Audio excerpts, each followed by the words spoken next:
How to find your user ID in BLEACH Soul Resonance. Hi everyone, welcome back to another video from Crazy Gamer. Today in this video, I'm gonna be guiding you forward in finding your user ID in BLEACH Soul Resonance. So first of all, launch open the BLEACH Soul Resonance game on your device, and once you're inside the home page, go ahead and click on your profile icon at the top left corner from the home screen. Now inside your personal profile section, you will see your username, your date of birth, your avatar, and so on. In order to find your user ID, go ahead and look for this string of numbers, which is usually 8-digit long. Simply tap on it to copy your user ID to your device's clipboard. Once you copy the user ID in the device's clipboard, you can then paste in or take a screenshot of your user ID or even write it down somewhere safe.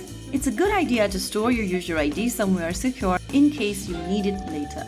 And there you have successfully found your user ID. It only takes a few seconds once you know where to look. If you found the video to be helpful, don't forget to like, share, and subscribe to our channel. I will be back again in the next video. Stay tuned. Till then.